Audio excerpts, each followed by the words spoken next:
Hey, it's Lila here. I am doing a spotlight on Burning Red. This is by Olivia. The way you can access it is Lunamakaio .itch.io/burning red, which you can see up here. I'll also put the links in all the in the video. So a little bit about it. Let's have a look. So Hanna, who's renameable, has gotten used to a quiet, mundane life, but she should have known it couldn't last for long. After being subjected to experiments by a dangerous group pushing the boundaries of science, she was lucky enough to escape relatively unscathed, but now they want her back. The only thing between her and a return to life of being a subject is a mysterious masked man with uncertain motives. Will he save her from her dangerous past or be the catalyst for an even scarier future? Wow, awesome. If you like the demo and want to help fund the development, please consider donating, and there's a link here for doing that. You can rate the demo, leave comments, answer surveys, and this all helps out Olivia.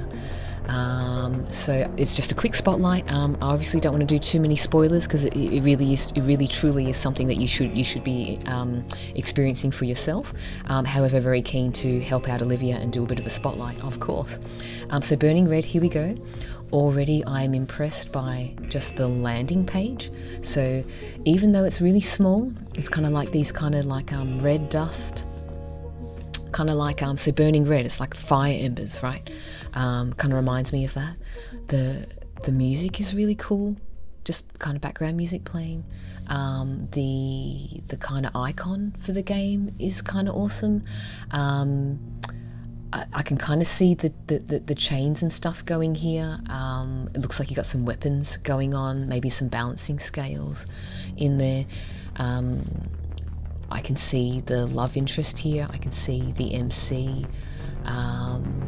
She looks like she's kind of got cuffs on her wrists and her ankles.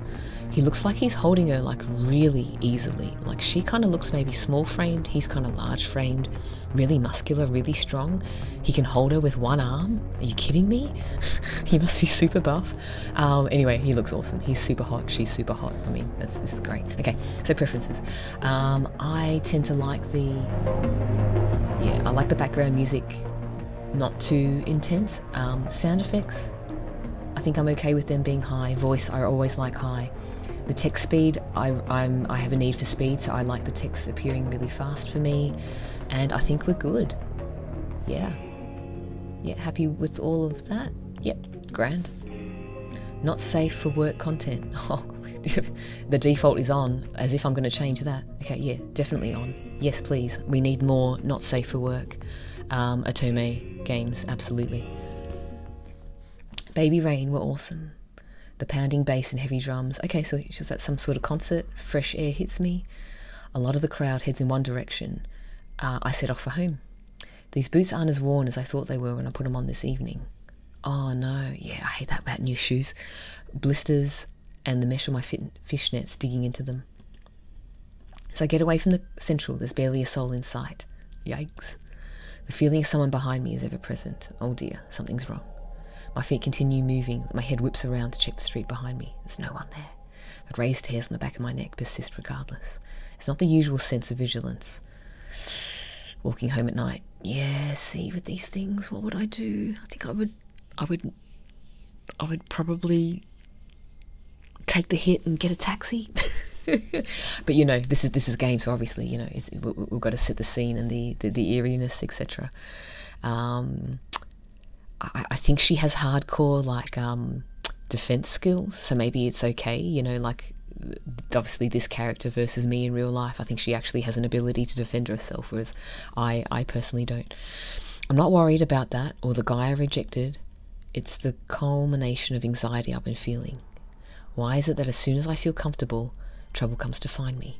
My heart continues to pound against my chest. I make a turn, hoping the street will be busier, but it's not. The street flickers like a bad omen. Each step, I hope for a passing car, any route of escape. My hope evaporates when a dark figure leaps in front of me. Subject, I'm not sure I can even pronounce this. I can't pronounce it. Subject. His voice is cold and detached, the way I remember all their voices being. Oh no. His tone and use of my codename makes the panic escalate. That isn't my name. My name is... It's Lila. Heavy footsteps come behind me. A different man. This is it. Fight? I warily eye the man in front of me. His size is the least of my problems. He's most definitely carrying. Flight? Not a chance of making it away on foot. Freeze. By the time the word passes my consciousness, any further thought is replaced by searing pain. I feel the sting of my head and the throbbing of my hands as I crash. As my eyes slip shut, I hear the bang of a grenade and all I can smell is smoke. Oh God, I've not felt pain like this in a long time. All I remember is the strange figures, the smoke. Full of panic, I spring upwards. What the? My vision's still blurred. I try to take in my surroundings. Confusion sets in. Everything around me is cast in shadow. My heart thumps as my eyes flicker down. No chains, no ropes. Weird.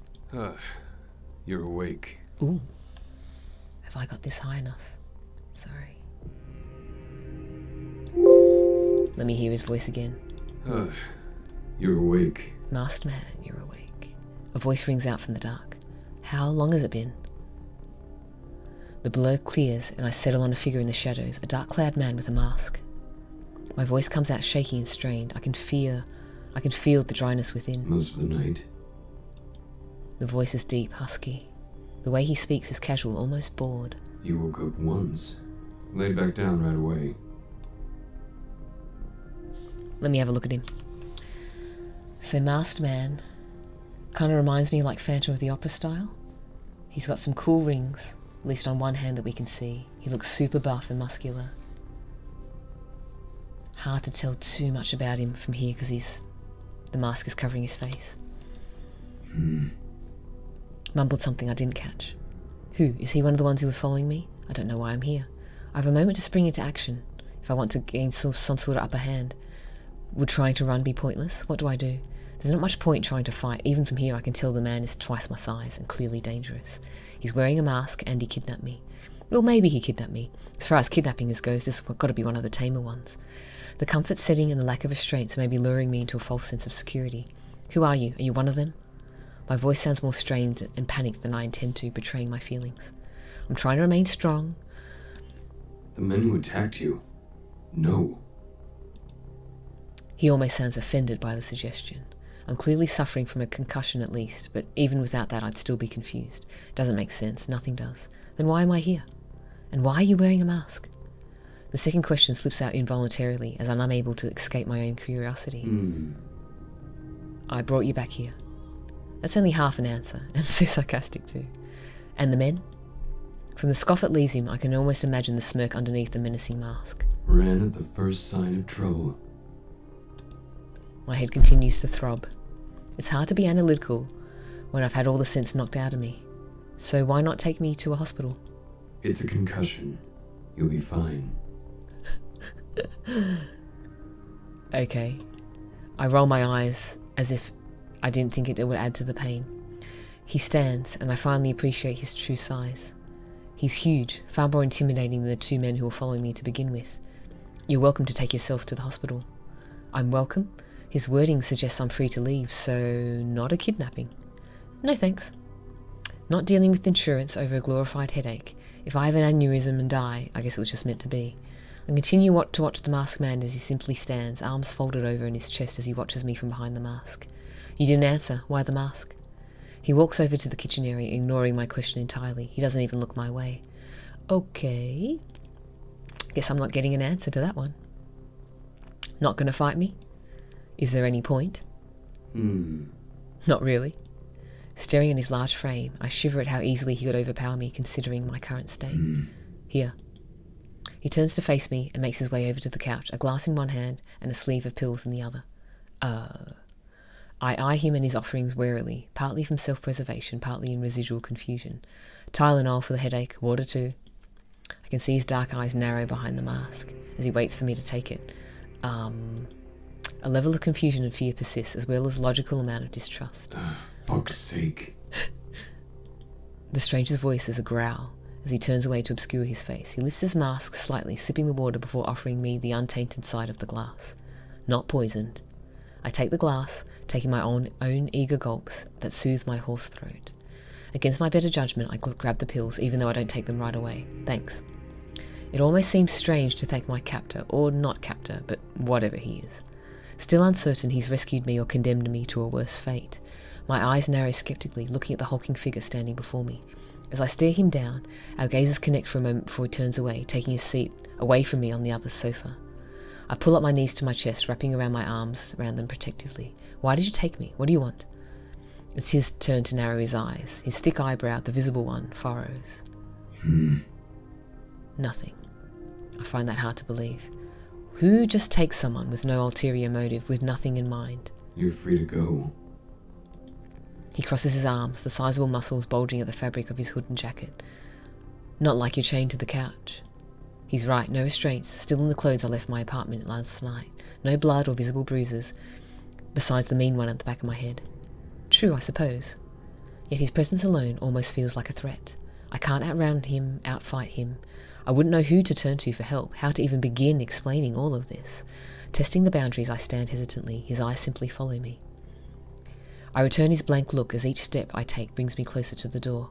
His chest rises and falls with each breath. His head doesn't turn to follow my movements. As my hand settles on the door handle, he finally speaks up. What's your plan for when they come back? His words cause me to freeze, my brain having enough sense to hang on his use of the word when. The panic returns as I consider the weight of that. What am I going to do? If he hadn't shown up when he did, I shiver thinking about ending up back there. I don't know, but I guess the walk home will give me time to think of something. Feeling my window of opportunity closing, I wrench open the door and slip out into the hallway. Once more, my feet are moving without my conscious control, straight towards the elevator and my escape. It's only when I reach the street that I begin to panic again, a cold sense of dread seeping into my bones. I'm running from two very different threats. Outside, danger. Inside, red flags galore. Normal people would have called an ambulance or dropped me off at the ER. Normal people wouldn't have dragged me back to their place wearing some freaky Dark Knight cosplay. And yet, I suppose it's par for the course in this shit show of a life. Pulling out my phone, I see I'm lucky enough to have just enough battery to be able to order a ride home. Now I stand and wait. I knew I was an idiot to expect the peace to last. They say the road to hell is paved with good intentions, and I thought if I escaped last time, but here I am again. It's up the creek again because of my naive, well-intentioned teenage decision. I scramble into the car, cautiously eyeing the driver just in case. The journey feels slow, yet fast at the same time. No doubt the concussion. I probably should reconsider my hospital avoidance. My apartment comes into sight.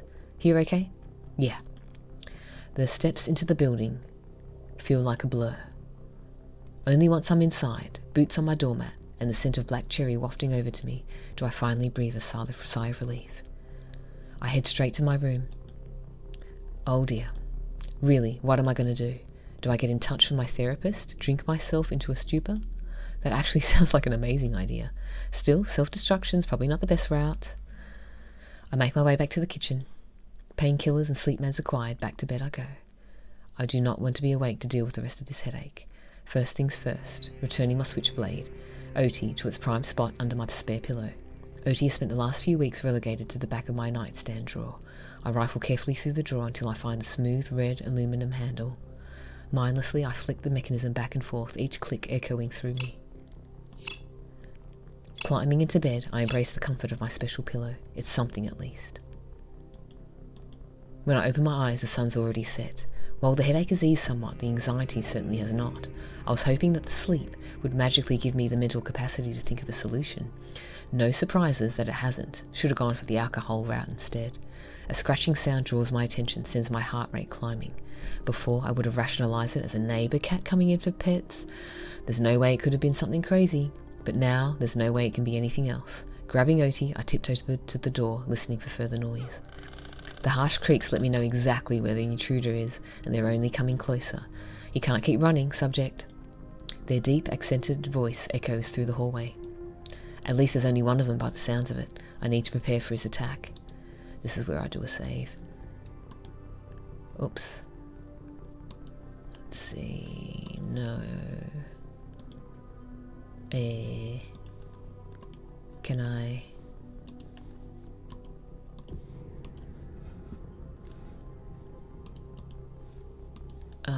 Okay, not sure what's going on there. Approach stealthily, rush him. I'm thinking the element of surprise, which means I'd go for the rush. Stealthily. I can't quite remember what happened the first time she was attacked. I think if it weren't for the masked man, she would have been kind of screwed. I'm thinking we try surprise attack. Let's try rush. I rush for the door, ripping it open, intending to surprise. With my knife in hand, I charge him, quickly slash his face, managing to cut his cheek. Yes! You're not taking me anywhere. The anger rushes through me, permeating every fibre of my being as I try to go for a more damaging stab, yet he's expecting it this time. My knifed hand is knocked away, OT falling to the floor. I just wanted to talk. That wasn't very nice. Despite having me at the end of the barrel, I don't let up my defensive stance. Screw you. Your friend isn't here to stop us this time. Think again. Oh, masked man. That was his voice. The assailant in front of me drops to the ground with a loud thud, revealing the masked man behind him. What, is he my guardian angel? I freeze, my eyes flickering between his eerie mask and the fresh blood staining my OT. The masked man is quick to crouch by the body, disarming the intruder with ease. Who are you? What are you doing here? Now that the assailant has fallen, the masked man doesn't seem remotely on edge, like he has the handle on the situation. We don't have time to play 20 questions. If you want any chance of getting out of this alive, grab your shit and come with me. What choice do I have? I definitely can't stay here. At least he seems to know what he's doing, but he's a complete stranger. And this is undoubtedly a terrible idea. Staying here is an even worse one. At least tell me your name. The man seems to think for a moment, tilting his head as if I've asked him something particularly offensive. Alvarez. Alvarez. I'm assuming that's a last name. I try to hide the sarcasm, but I don't think it's working. It's all you're getting. Okay. A moment of tense silence passes. What's yours? Lila. Right. Conversation over. I grab the large suitcase and piling in all my favourite clothes, from comfiest sweatpants to the one summer dress that made me the happiest. I grab my nightstand drawers, jump them without thinking, grab a bunch more things I don't think I could spend the next few weeks or however long without, another duffel bag dedicated to my laptop's chargers and other essentials. Wherever the hell I'm going may as well be comfy. Bags in tow, pillow under my arm. Shuffle out. Really? He eyes my luggage, then pulls the duffel off my shoulder, drags the large, completely overstuffed suitcase out on his own, the pillow left in my care. I probably forgot something important. What are we going to do about the body? Leave him. Why? I'll deal with it later. We'll talk in the car. Not that there's much point in locking it. The journey back to his apartment begins with quiet and stifling tension as he declines to turn on even the radio. I wonder what music he likes. I keep one eye fixed on the figure beside me. One quick tap bings up CRCKRCK. I quickly withdraw my hand. We're serenaded by heavy drums for the briefest of moments before his hand reaches out, tapping on the screen and turning it back off. Okay, then, noted. No radio. You know this is ridiculous, right? It's a good job I'm kind of reckless, because normal people wouldn't really go for this. Yeah, you're not normal people. The first thing I notice is the mask again. The black plastic is hard to ignore, expressionless, militaristic. Behind the mask lays dark eyes. It's hard to make it out because he's only lit by the pale moonlight. He's clearly cautious about revealing his identity. I've so many questions. So, do you often patrol the streets looking for damsels in distress? I'm not sure how else to approach this situation other than with humour. He must know who's following me and why, I'm certain of it. Doesn't have to be a damsel. I don't discriminate. Is that a joke? Coming from someone seemingly so serious? And yet, it's another deflection. He seems fond of those. Well then. Stop asking me so many questions. It's not going to get you anywhere. I can, to an extent, understand his hesitation. All things considered, I'm not the only one with secrets. Yet if he continues to be so dry, I might beg him to kill me himself. Alvarez rolls his neck as if relieving himself of the tension he's holding. How long have they been following you? So he does know. There's no way he doesn't if he's figured out that much. I cast my mind back to the first time I felt that sense of unease. I didn't know for certain until last night, but by then it was too late. He scoffs in response. You're lucky you lasted this long. Hey, I had my suspicions for longer, had an uneasy feeling for a while, but my therapist told me being less paranoid would be beneficial, so I've been trying. Besides, what was I supposed to do anyway? At least I got the jump on the guy in the apartment. From where I was standing, you looked kind of fucked. His concentration firmly on the road. They're not going to stop until they get you. So what do you know? Do you know about... Obviously. So you know what I'm up against? He nods. Which is why you'd be a fool to leave again. I sigh. I get the feeling I'm screwed either way. And he laughs. What? You don't trust me? I'm just going to press H. I think that's the first kind of maybe smile that I'm seeing from him. He usually looks so serious. I share in the observed laughter. Ah yes, waking up in a masked man's apartment is a perfect environment for building trust and developing new relationships. Point taken.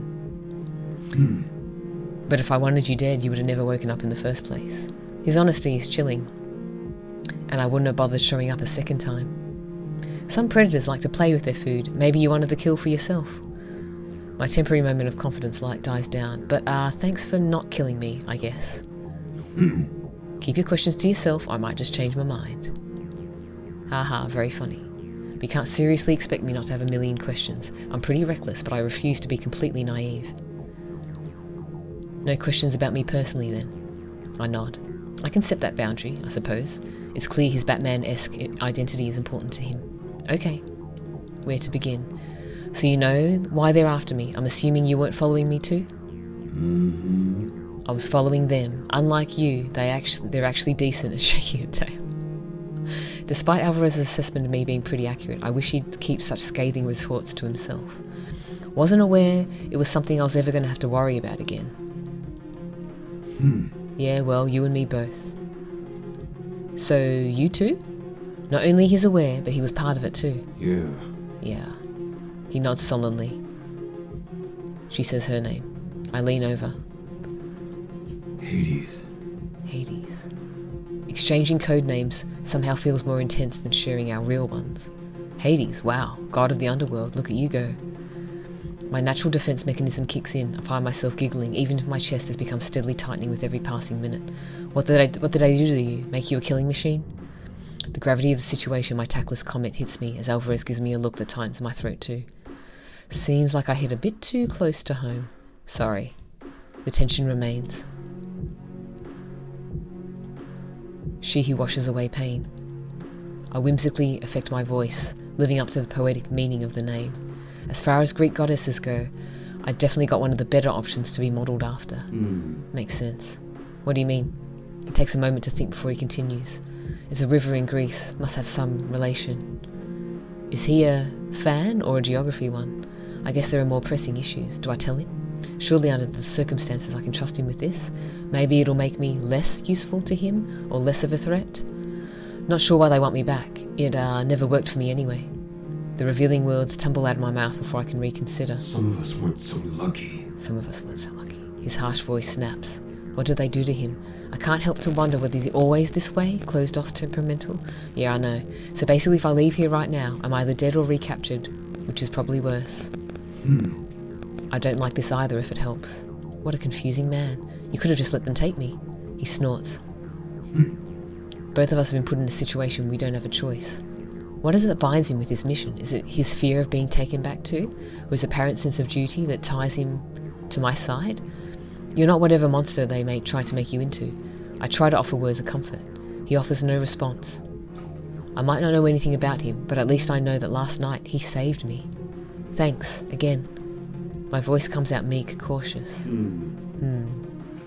I'm not sure if his response is one of not understanding or of dismissal. Regardless, I feel the urge to explain. For saving my life and for not letting them take me. Thank me by watching out for yourself. So his eyes have turned to the side now. A little bit coy. We pull into an underground parking garage before we climb out of the car and haul my bags up to his apartment. Alrighty, so that is a quick spotlight on Burning Red. I'm just going to go back to here. As you can see, it's pretty amazing. The voice acting from Alvarez is just wonderful. He does have this really deep, husky voice. I really love it. He's so perfectly cast for this role. I really like the MC. Her kind of going to a concert, she's being a bit wary. She's obviously been part of some weird thing before that her and Alvarez share, so I'm intrigued by the story and what's going to happen to them next. So if you're interested in this game, which no doubt you are, because we need more not safe for work otome games in this world. So the way to get there, so Lunamakaio itch.io/burningred. Make sure you check it out. I highly recommend it. The voice acting is amazing for Alvarez. The whole story premise is amazing. The art is wonderful. The music, the writing, the story. It's really engaging. And like I say, we need more not safe for work otome games in this world. So please support it. And that's me finishing up here and Lila signing out. So thanks very much. Bye now.